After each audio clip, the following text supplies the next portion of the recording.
This is the Truth Network. That's not my father. It's just my reflection. No. Look hard. You see, he lives in you.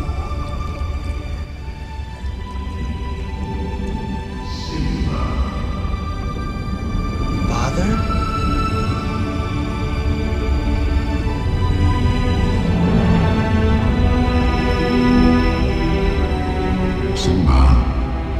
Forgotten me. No. How could I? You have forgotten who you are, and so forgotten me. Look inside yourself, Simba. You are more than what you have become. How can I go back? I'm not who I used to be. Remember who you are. You are my son, and the one true king. Remember who you are. I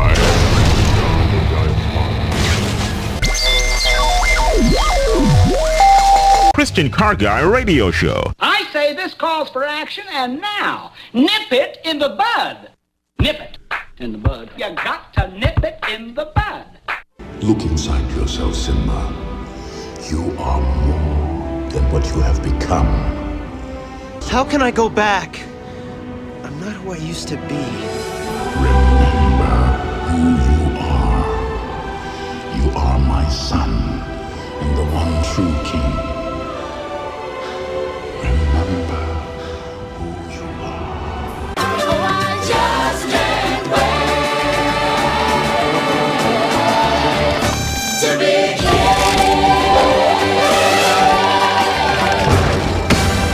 But 2 hours of pushing broom buys an 8 12 4-bedroom. I'm a man of means, by no means king of the road. 3rd boxcar, midnight train. King of the road. Today on the Christian Car Guy Show, Simba. You've forgotten who you are. And I just can't wait to be king. All those things, you can't help but note that every story borrows its power from the gospel. I mean, it just does. I mean, we've forgotten who we are. And I have to tell you, I've been missing you guys the last 2 weeks. I've been on vacation, and I'm very anxious because I've got Jim Christian, my good friend from Benchmark Auto Sales, with us here today. Jim, welcome. Good morning. Thank you. But what a contrast in kingdoms I observed while on vacation. Well, I was on vacation / mission trip. So I went on a mission trip to Jamaica with Teen Challenge 2 weeks ago. I spent a week over there. And then I took my family, came back, worked a couple days, and then we went to Disney World. And on my mission trip, I went with an ex-biker guy by the name of Ricky, and when he was sitting next to him on the plane, he looks over to me and he says, "Robby, I've seen some things." Well, I can tell you, after I've been to Jamaica, I've seen some things. I mean, oh my goodness. Well, you may have heard, getting back to the King of the Road thing, where are you going, Robby? Well, you may have heard me speak of the stages of the masculine journey as John Eldridge outlines them, and this is his view of taking David's life and looking at the stages that David went through as an example of how, to live a life biblically. And he explains that there's this boyhood phase that is the beloved son, like Jesus got when he came up out of the water. This is my beloved son. Well, every boy needs that beloved son stage. Every boy then goes into the cowboy ranger stage, which is when, David was a shepherd out there taking care of the sheep, and then they become a warrior, and you think about David taking on Goliath, and then they become a lover, and certainly David was a lover. You can't miss that. But all that is like God is training us up to be kings.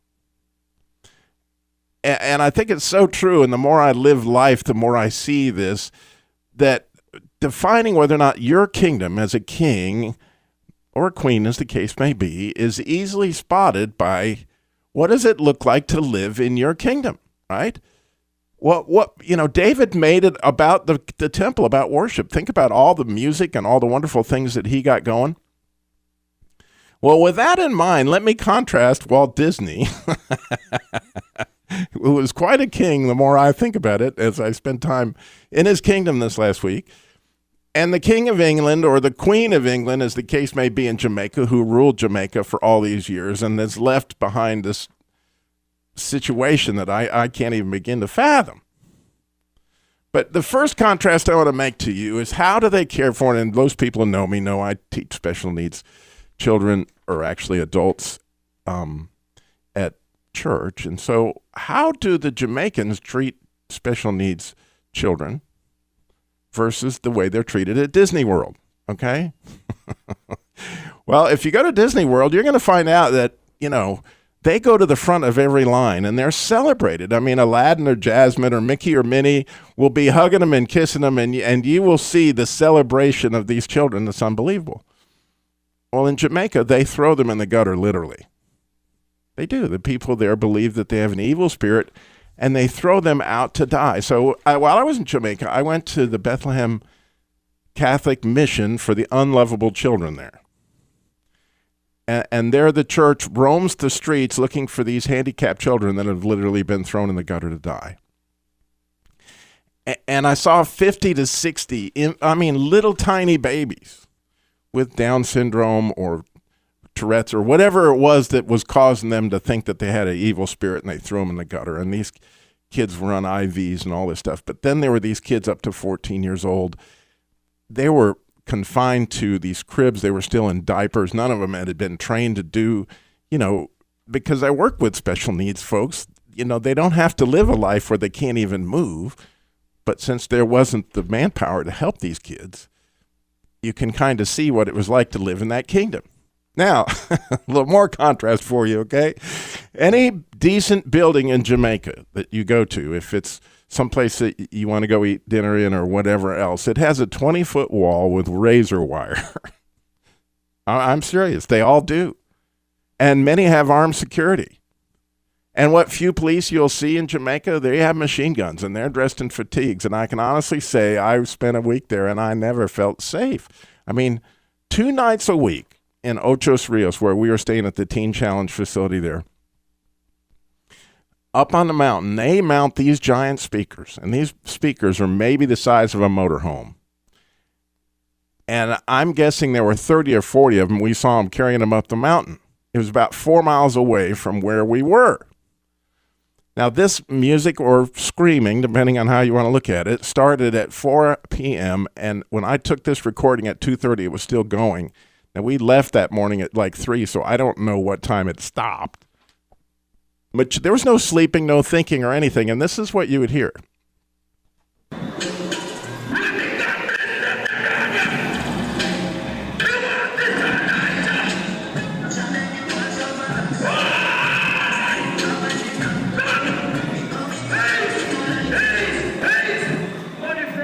Now, those going to this giant party, I mean, it was a giant party. They were all going up the mountain.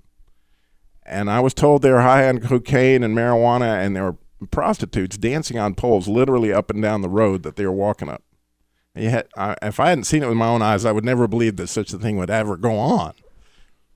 And if you walk the streets of Jamaica for just 2 minutes, you will get solicited. I never went in public and was not solicited to buy marijuana. One time I was swimming in the ocean. This dude swims out to me and says, "Do you want to buy some marijuana?" I'm like, "Are you kidding me?" Like I'm going to be out there in the water. But and everywhere you look, these people are smoking it, and they got this glassy look in their eyes, and they can't really tell you much of anything. Well, I did get a chance to speak to many recovering drug and alcohol victims at our work there at the Teen Challenge Farm. And the fruit of this rampant partying is fatherlessness. It really is. And I'll share one story. I'll call him Mr. Jones. Mr. Jones was a really tall, good-looking Jamaican man. He was about 50, very well-spoken. And you're kind of like, what are you doing here? Because he was just... he just presented himself well, and compared to a lot of the other folks there, that they cut up each other with machetes when they get in fights, and so they have all these horrible scars. It's just something to see that I just wasn't expecting. But anyway, Mr. Bell didn't have any of those. And when we began to speak, he kept sharing his story on how, when he was an infant, he was given to his aunt because his mother couldn't take care of him without a father. And the aunt raised him, but she never told him what his name was. And he had no idea what his birthday was. So when he went to school, he said, they'd ask him what his birthday. One class, he would tell him one thing, October 12th.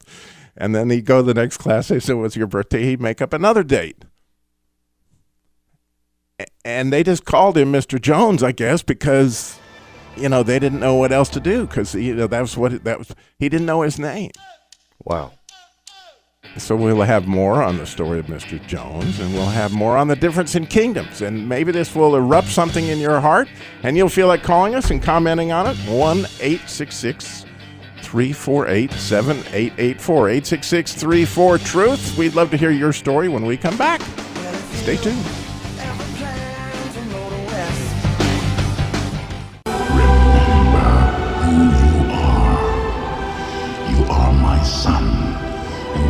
True king. Remember who you are. Oh, I just can't wait to be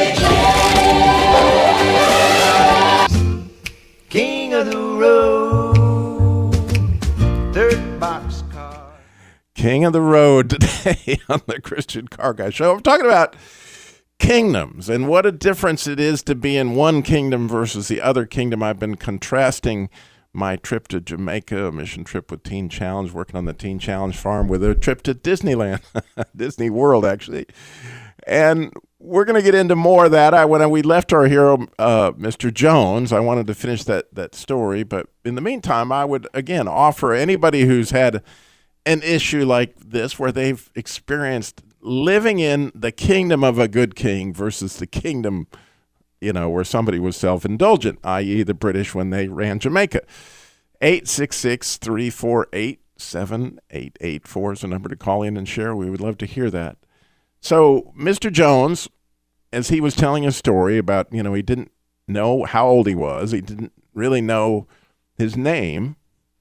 And, he just went by Mr. Jones. And, I don't even know how that works out in Jamaica, but that was his story. So when he got into his 20s, he decided he really wanted to know who his father was because his mother wouldn't tell him. Of course, his aunt was raising him. She wouldn't tell him. Nobody would say anything. And so he finds his birth certificate, and he finds out that his name is Emily with a Y, which really upset him. He's like, if my mother was going to name me after a girl, she could at least use the IE. Being that my name is Robby with a Y, I get that. So anyway, then he goes on, and he would not let this go. He said, I found that I have two siblings. I have a half-brother and a half-sister by that father that was listed on the birth certificate. But all they would say to me, because the father had died, was that I didn't look anything like him. And they wouldn't acknowledge that I was really related to them. They wouldn't say our father, they would say my father. And he kept going back to that, and he would look me in the eye, and he'd say, Robby, why won't they admit that we have the same father? Why won't they treat me as family? So the man, obviously, here's, I think, to an extent, the story of Jamaica, that all this rampant partying and promiscuous behavior, you end up with a fatherless society. Now, about the third time he tells me this, and I'm listening, looking in his eyes, that, Robby, they won't say our father, they say my father. Why do they keep saying I don't look like our father? So God gave me this. It really tickled me. He has a wonderful sense of humor. So now picture Mr. Jones, a very tall Jamaican man, and I kind of get up in his face and I look in his eyes and I said, you know what, Mr. Jones, I think I see the resemblance. I'm absolutely certain you look just like our father. And he looked at me like I was absolutely nuts. Like, what in the world, because, obviously there's a big difference between the way we looked. And then I pointed up to heaven, and the smile erupted on his face. Mm-hmm. And I was like, oh, you have a father. And you were no accident, Mr. Jones. It was no accident that you're going to be standing in this barn right this minute talking to Robby Dilmore. God intended there to be a Mr. Jones way, way, way back, and he was very insistent on the way you would look and everything else, and you look just like him. Bible tells me that. And you could see the joy, and that there's some answer. But, contrast this Jamaican experience now with the creative visionary that really was Walt Disney. What is it like to experience his kingdom? Man's been dead for 30 years? I don't know, a long time. But he taught every cast member to share the marvelous stories. He taught every cast member to share adventure and love, right? If you think about that music we played a minute ago, compare that to It's a Small World just a minute. Right? I mean, It's a Small World. It was been around since the 1964 World's Fair. I know, I wrote it then, which Walt Disney designed that for Pepsi-Cola. But if you go ride that ride to this day, it's been around for however many years. What is that? Mm-hmm. But people still line up for hours to sit in that and feel like they're part of a community, right? And so when you think about the heritage of the two places, right, let's just go back to how did these kingdoms happen? How did this happen? Well, what happened was in Jamaica that England took it away from the Spanish in late 1500s, and they had no way to man it to keep it from going back to the Spanish. So what do? This rocket science idea. They hire pirates, i.e. Captain Morgan specifically, to run Jamaica. Well, what do they bring in? They bring in slaves. They bring in every kind of corruption. They said that every other building in Port Royal was a brothel or something like that, a barn, whatever. And so interestingly, God took care of it to some extent. In 1692, Port Royal sunk into the sea like Atlantis. The entire city, almost everyone was killed. They tried to rebuild it. 1702, it burned down and everybody was killed again. And then in 1707, there was a hurricane. They were washed away, and a hurricane came every 5 years until finally they figured out that you can't build a city here anymore. And they moved into Kingston, which is where actually I visited that orphanage. But the pirate and the slaves and all this heritage is what came into Jamaica and built Jamaica. Well, contrast that with a minute now. If you go to Walt Disney World, one of the cool things that they have, which by the way, now they have a Trump that's in the Hall of Presidents. They have this Hall of Presidents. And you think about the good kings and how blessed America is. I mean, yeah, we started out as a British colony too. But the people that came here were not pirates. They were Puritans and Methodists and Moravians and Baptists and these kind of people. And they wouldn't stand for corruption. And they elected good kings like George Washington or Abraham Lincoln, who wouldn't stand for slavery. And so the result of a good king is a good kingdom. Now, this is coming back to cars, and we got Jim, and we're not going to let him go quiet for the... we got all this stuff coming at you. But I know this has made you think about something, that it may be a trip that you took or some experience you had with a good king. We would love to hear it. 866-348-7884.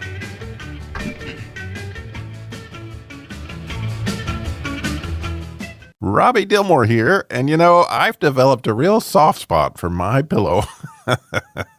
And if you've been waiting for the lowest price ever offered on MyPillow, it's arrived. With their patented interlock fill system, American made, guaranteed not to go flat. And believe me, I've had mine for over 5 years now, and it hasn't. Fully machine washable, 6-day money-back guarantee, and a simple 4-question filling process. Right now, get a 2-pack of MyPillow Premiums for only $69.99. That's right, only $34.99 per pillow, which is the lowest price ever offered on on radio or TV. Dial 1-800-942-9613 or use the promo code GetTruth at MyPillow.com. You too could have a soft spot for MyPillow at only $34.99 a pillow. $69.98 for two. Call 800-942-9613 or go to MyPillow.com and don't forget, use that promo code GetTruth. Remember who you are. You are my son and the one true king. Remember who you are. Oh, I just can't wait to be King of the road. Third box. So, Robby, I guess you're wondering, what does this have to do with cars? Well, here you go. When you get behind the wheel or when you go to work in the car dealership like Jim does every day, you are entering your kingdom. I mean, if you're behind the wheel, it's your kingdom. If you're dealing with your customer there in your facility, whatever it is your job is, you know, we all have internal and external customers, I was told in my process thinking years ago. Then you're in your kingdom. So what does that look like? And it has to do with what Simba is saying here. I mean, what Mufasa, which I found out at Disney World that Mufasa means lion in Swahili. Just saying. And so what Mufasa Mufasa means king. I'm sorry. Simba means lion. What Mufasa was telling Simba was, remember who you are. And when I looked into Mr. Jones's eyes, he'd forgotten who his father was. And the great news is God is always there. The Bible's available to everyone. And certainly we hope that more of us will make it available to people in Jamaica and Uganda and places like that. But to remind us who we are. And it has to do with we have a father. And if we'll imitate our father and go along with what he outlined to us, Jim, then, what's it like? I'd love if you go to Benchmark Auto Sales. This is an example of what I'm talking about here.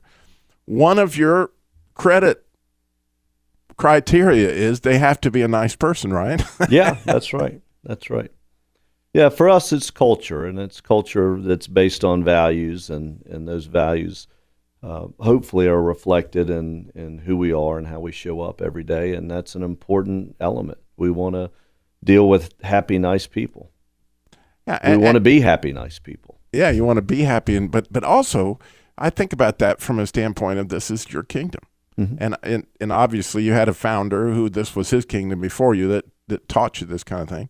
But how important it is for your employees to know I don't have to deal with people that aren't nice. That's right. Right. I mean, that's part of being in a kingdom. That's right. And we get to make that choice. We get to make that choice. Yeah. And we get to make a choice.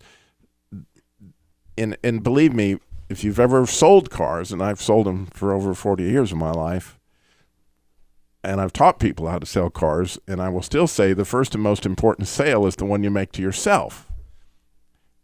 And so if I'm going to sell a used car, I need to know that it's a good car. Because otherwise I feel like I'm manipulating my customer. That's right. And to know that it's backed by a warranty, and I know that if I sell this to somebody, they're going to get what they pay for, and they're not going to end up on the side of the road in 6 weeks, wondering what's going to happen. That's right. I mean, we say all the time, price is what you pay, value is what you get, and we're trying to provide a value to our customers in the form of that reliable vehicle. And cars are machines, and machines break all the time, and that's why we have the warranty. Not that we expect it, but we realize that goes part and parcel with a vehicle is that sometimes you have things that go wrong, and we do our best to keep customers in the car by providing that warranty.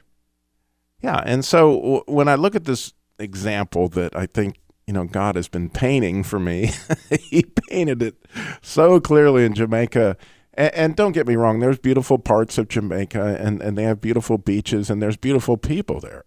And they're all made in God's image. Unfortunately, there's just a great deal more bondage there than what I had anticipated going on there. But when you think about the great kings that God has blessed us with in America, I can't help but think that it was our, Christian heritage, our love for God that made us want to pick and elect and have as our representative. In other words, people a long time will not stand for a corrupt king unless the people are corrupt, right? If the people are corrupt, they'll stand for a corrupt king. But if they're not corrupt, they're not going to stand for it. And such is the case in a workplace environment. And the perfect example, I think, and I know a lot of people would take as anti-Semitic heritage and blow that out of proportion, and maybe there's a case for that. But Henry Ford, clearly if you study him, as I have over the years, the man's desire was that he wanted to build a car that his employees could afford to buy. I mean, think about that value. It wasn't like, I'm just saying, I worked for a lot of the different motor car companies, and it was about profit. It was not about their employees. That it wasn't what they came to work for every day. They didn't come to work for their employees. They came to work in order to make a profit. Well, that's self-indulgent. And what happened to Jamaica eventually was that Britons more concerned about Britain than they were about the Jamaican people, right?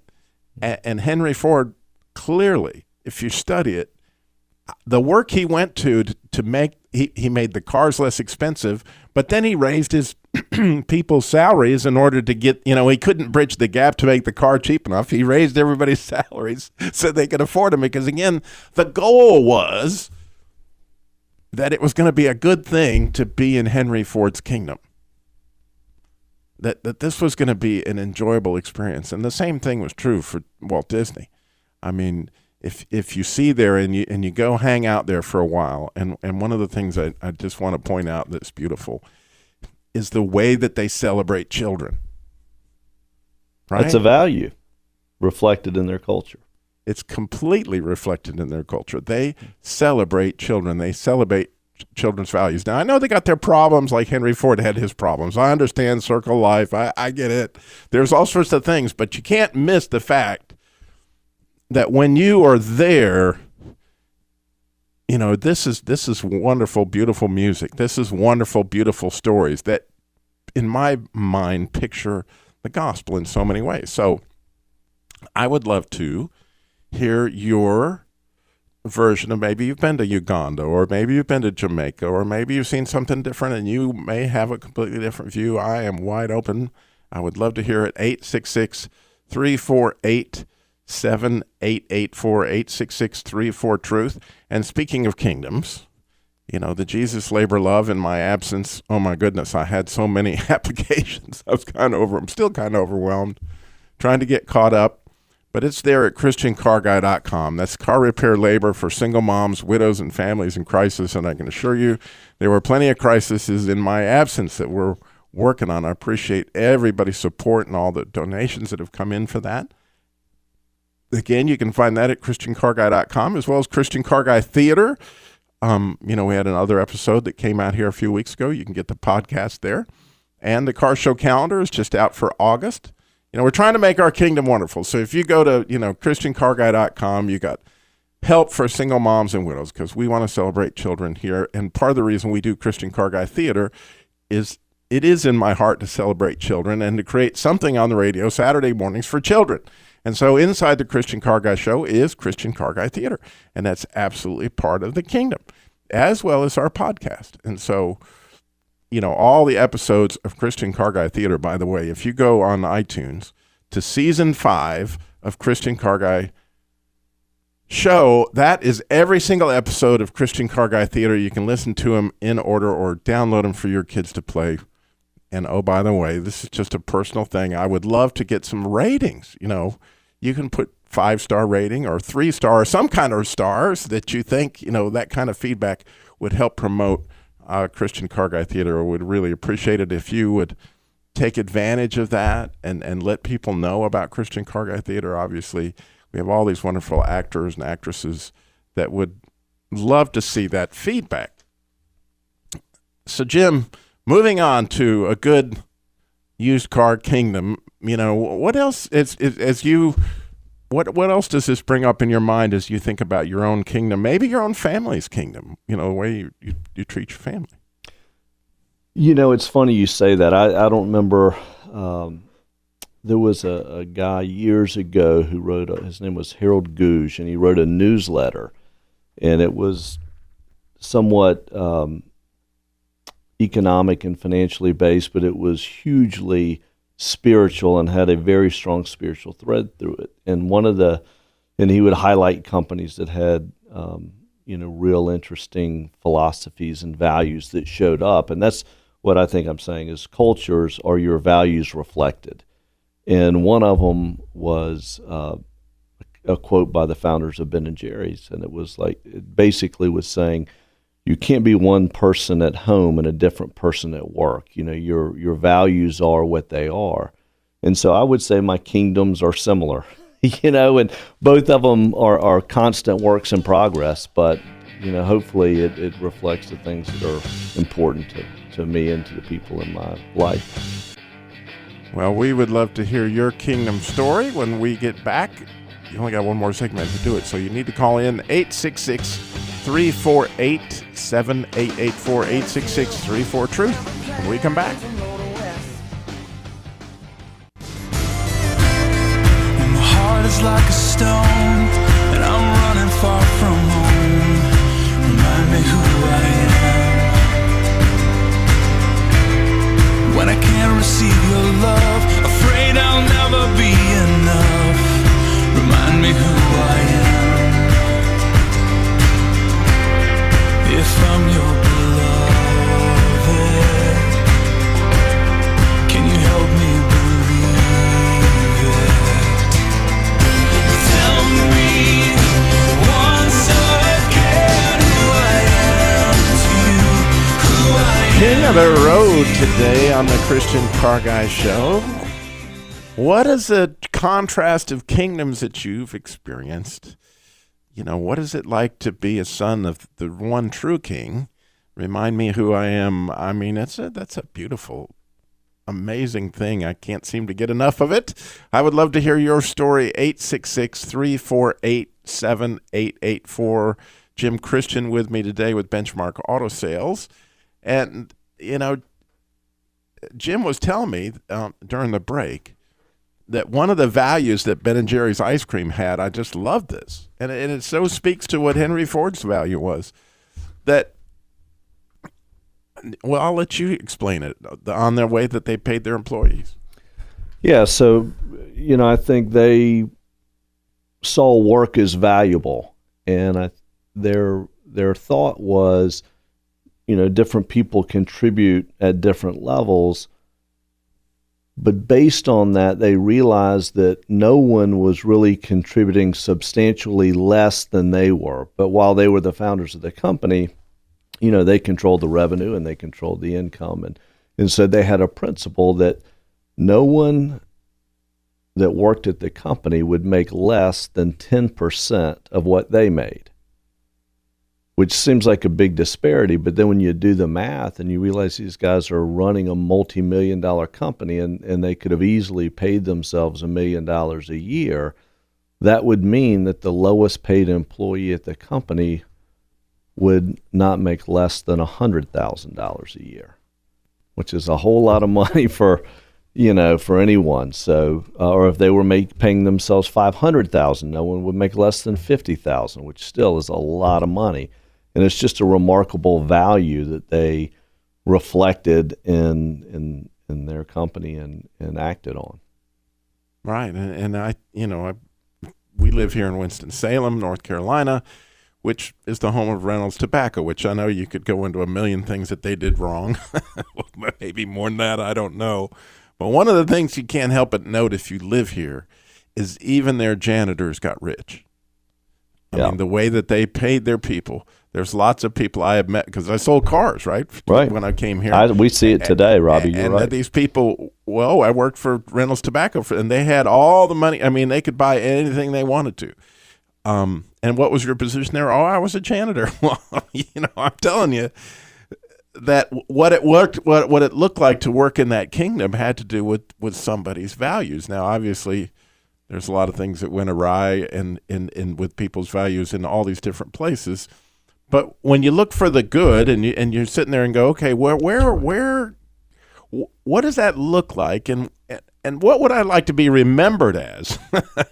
Because obviously, as we remember these kings, good kings, like David or like George Washington or Abraham Lincoln, we can see what the fruit of that was. Now, Captain Morgan, undoubtedly, he was a pirate, and what is, I'm sure he had a very lavish lifestyle, and he valued rum. Yeah, he had. That rum was something else. Yeah. It was kill devil, rum that would drive people crazy and do crazy things, and you see that, wow. So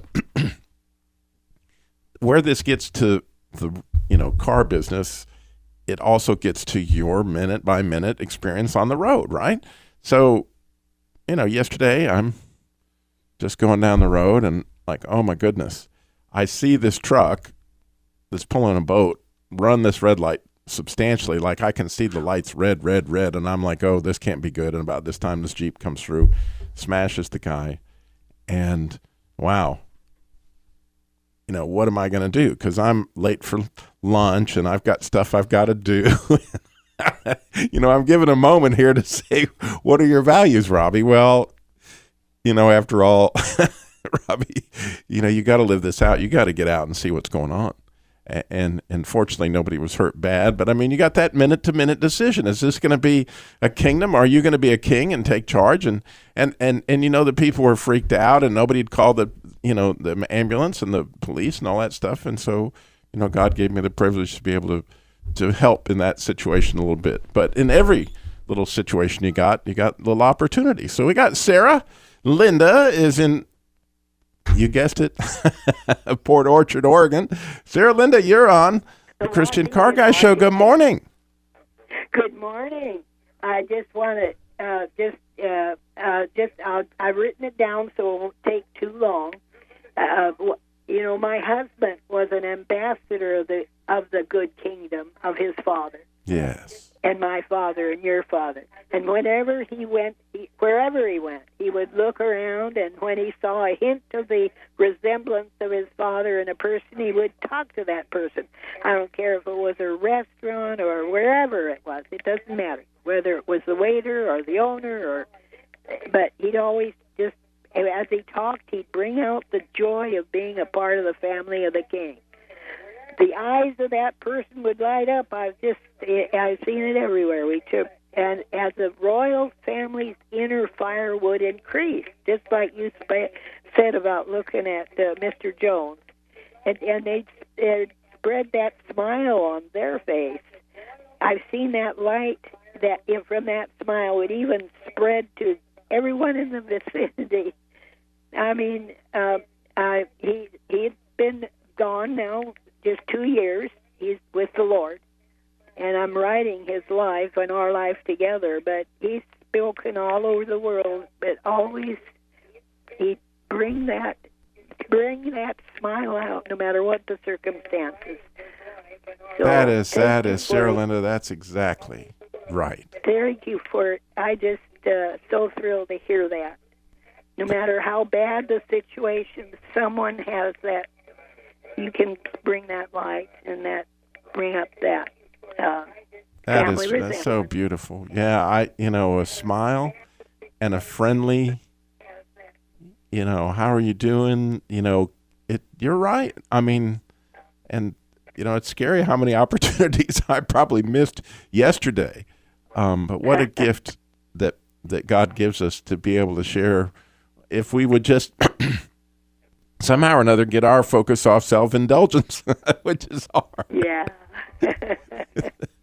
Thank you so much. That is a beautiful picture. What was your husband's name again? He was Bishop John Stanley, if anyone. He was known, but now he's with the Lord.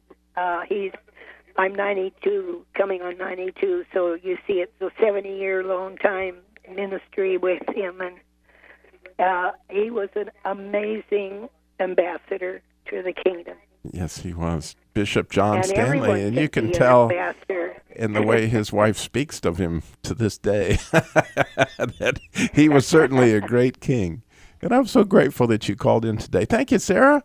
Linda. Well, you're welcome. God bless. Bye-bye. God bless you. Bye-bye. You know, Jim, that's just awesome, isn't it? Yeah, it is. It is, absolutely. I would love for my wife to call into a radio show someday, you know, after I'm gone. You know, what a legacy, you know, that we all could leave, that, you know, that our family would see us as an ambassador of the King and a son of the one true King that we remember. And so, wow. Celebrate it that way. Yeah. Yeah, she hit it on the head, and you know, it's all something I'm even capable of that. So, thank you so much for listening to us today and for sharing in the Christian Car Guy Show. Remember, ChristianCarGuy.com is our kingdom, and we hope you'll find a lot of joy there and ways to take part in helping other people. And remember, slow down. Jesus walked everywhere he went, got it all done in 33 years. So take good care of your kingdom, Jim. Yeah, thanks for having me on today. It's a pleasure, and we'll see you in a couple of weeks. I hope so. God bless. Thank you.